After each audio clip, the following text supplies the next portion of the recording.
Hello friends, த ritual 2017 வந்த ஒரு செம்ம அட்மாஸ்பரிக் ஹாரர் படம். முதல்ல பார்த்தா 4 ஃப்ரெண்ட்ஸ் ஹைக்கிங் போகிறாங்க, ஃபாரஸ்ட்டில் மாட்டிக்கிட்டாங்கன்னு ரொம்ப சிம்பிளான ஸ்டோரி மாதிரி தான் இது தெரியும். ஆனால் கொஞ்சம் கொஞ்சமாக ஸ்டோரி டார்க் ஆகி folk horror, supernatural horror, psychological drama எல்லாமே மிக்ஸ் ஆகிற மாதிரி போகும். படத்தோட கதை லூக்னு ஒருத்தன் அவனோட 3 ஃப்ரெண்ட்ஸோட ஸ்வீடன் ஃபாரஸ்ட்க்கு ஹைக்கிங் போகிறதுல ஸ்டார்ட் ஆகுது.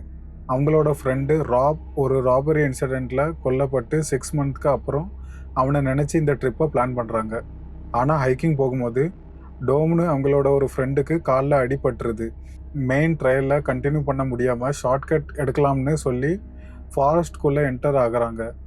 அந்த ஒரு டெசிஷன் தான் அவங்களோட மொத்த நைட்மேருக்கும் பிகினிங். ஃபாரஸ்ட்குள்ளே போன உடனே அட்மாஸ்பியர் கம்ப்ளீட்லி மாறிடும். ட்ரீஸில் இருக்கிற சிம்பால்ஸ், ஒரு மரத்தில் ஒரு மானோட உடல் கிழிஞ்சி தொங்கிட்டு இருக்கிறது, யாரும் இல்லாத ஒரு கேபின்னு பார்க்க எதுவுமே நார்மலாக தெரியாது. இங்கே தான் படம் ரொம்ப நல்லா ஒர்க் ஆகுது. மான்ஸ்டரை உடனே காமிச்சு பயம் காட்டாமல் இங்கே ஏதோ தப்பாக இருக்குன்னு ஆடியன்ஸ்க்கு ஃபீல் பண்ண வைக்கிறாங்க. ஃபாரஸ்ட்டில் நடக்கிற ஒவ்வொரு சீனும் கொஞ்சம் கொஞ்சமாக டென்ஷன் இன்க்ரீஸ் பண்ணும். அதுக்கப்புறம் வர்ற கேபின் சீன் ரொம்ப க்ரீப்பியாக இருக்கும். ஹெவி ரெயின்னால் வெளியே போக முடியாமல் ஃப்ரெண்ட்ஸ் ஒரு பால் அடிஞ்ச கேபினில் ஸ்டே பண்ணுறாங்க. அங்கே ஒரு ஸ்ட்ரேஞ்ச் வுட்டன் ஸ்ட்ரெச்சும் இருக்கும். அதை பார்த்தாலே இது கண்டிப்பாக நல்ல சைன் இல்லைன்னு புரியும். ஆனால் அதை பற்றிலாம் கவலைப்படாமல் 4 பேரும் அங்கே தங்குறாங்க. அந்த நாள் நைட்டில் அவங்களுக்கு நடக்கிற விஷயந்தான் வேறு லெவல். எல்லோருக்கும் டிஸ்டர்பிங்கான கனவு வரும். லூக்குக்கு மட்டும் அவன் ஃப்ரெண்டு இறந்து போன அந்த நாள் கனவாக மைண்டில் ரிப்பீட் ஆகிட்டே இருக்கும். ராபை சேவ் பண்ண முடியாமல் போன கில்ட் அவனை விட்டு போகலை. அப்போ நமக்கும் ஒரு விஷயம் புரியும், இந்த ஃபாரஸ்ட்டில் இருக்க மான்ஸ்டர் மட்டும் லூக்கை சேஸ் பண்ணல, அவனோட கில்ட்டும் அவனை சேஸ் பண்ணுதுன்னு. இதுக்கு நடுவில் ஃப்ரெண்ட்ஸ்குள்ளே இருக்கிற டென்ஷனும் இன்க்ரீஸ் ஆகும். யாரை நம்புறது, என்ன நடக்குது, ஃபாரஸ்ட்டில் இருந்து எப்படி வெளியே போகிறதுன்னு தெரியாமல் எல்லாரும் பேனிக் ஆக ஆரம்பிச்சிருவாங்க. அப்புறம் அந்த 4 பேரோட குரூப்பில் இருந்து ஃபில்னு ஒருத்தன் காணாமல் போயிடுவான். இந்த போர்ஷனில் மான்ஸ்டரை ஃபுல்லாக காமிக்காமல் சவுண்ட், டார்க்னஸ் அண்ட் கேரக்டர்ஸோட ரியாக்ஷன் மூலமாக சஸ்பென்ஸ் பில்ட் பண்ணியிருப்பாங்க. நாமளும் மான்ஸ்டர் எங்கே இருக்குன்னு அவங்க கூட சேர்ந்து தேட ஆரம்பிச்சிருவோம். ஆனால் இதெல்லாம் ஜஸ்ட் பிகினிங் தான். லூக் அண்ட் டோம் ஒரு ஸ்ட்ரேஞ்சான இடம் கண்டுபிடிச்சிருப்பாங்க. அங்கே இருக்கிற பீப்புள் ரொம்ப நார்மலாக பிஹேவ் பண்ண மாட்டாங்க. கொஞ்சம் கொஞ்சமாக அவங்க ஒரு பழைய சூப்பர் நேச்சுரல் கிரியேச்சரை வழிபடுறாங்கன்னு தெரிஞ்சிடும். அந்த கிரியேச்சரோட பேர் மோடர்.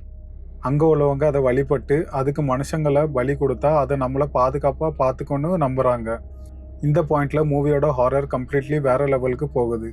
அண்ட் தென் மான்ஸ்டரை ரிவீல் பண்ணுறாங்க. மான்ஸ்டரோட டிசைன் தான் படத்தோட பிக்கஸ்ட் ஹைலைட்டாக இருக்கும். ஒரு பெரிய மனுஷனை விட பல மடங்கு பயங்கரமான மான் மாதிரி தலையும் ரொம்ப அன்நேச்சுரலான உடல் அமைப்பும் இருக்கிற கிரியேச்சர். ஃபஸ்ட் டைம் அதை ப்ராப்பராக பார்க்கும்போது என்னடா இதுன்னு ஜென்யூனாக ஷாக் ஆகும். ஃபைனல் கிளைமேக்ஸ்லாம் செம்ம சாட்டிஸ்ஃபைங்காக இருக்கும். அந்த சீனுக்கு ஒரு டீப்பர் மீனிங்கும் இருக்கும். படத்தில் கொஞ்சம் குறைகள் இருக்குது. நடுவில் சில சீன்ஸ் கொஞ்சம் ஸ்லோவாக ஃபீல் ஆகலாம்.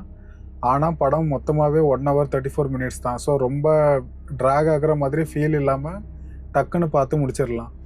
ஓவராலாக த ரிச்சுவல் ஜஸ்ட் ஒரு ஃப்ரெண்ட்ஸ் ஃபாரஸ்ட்குள்ளே போய் மான்ஸ்டர் கிட்ட மாட்டிக்கிறாங்க படம் இல்லை. இது folk horror, supernatural horror, survival, friendship, guilt and psychological fear எல்லாமே நல்லா மிக்ஸ் பண்ணியிருப்பாங்க. ஃபாரஸ்ட் பேஸ்டு ஹாரர் பிடிக்கும்னா, க்ரீப்பி கல்ஸ் பிடிக்கும்னா, மான்ஸ்டர் ரெவீல் பிடிக்கும்னா இந்த படத்தை கண்டிப்பாக ட்ரை பண்ணுங்கள். இந்த படத்துக்கு நான் கண்டிப்பாக 5க்கு 4 ஸ்டார் ரேட்டிங்ஸ் கொடுப்பேன். இந்த படத்தோட ரிவ்யூ உங்களுக்கு பிடிச்சிருந்தா கண்டிப்பாக லைக் பண்ணுங்கள். அண்ட் உங்கள் ஃப்ரெண்ட்ஸ் யாருக்காச்சும் இந்த மாதிரியான படம் பிடிக்குன்னா இந்த வீடியோவை அவங்களுக்கு ஷேர் பண்ணுங்கள்.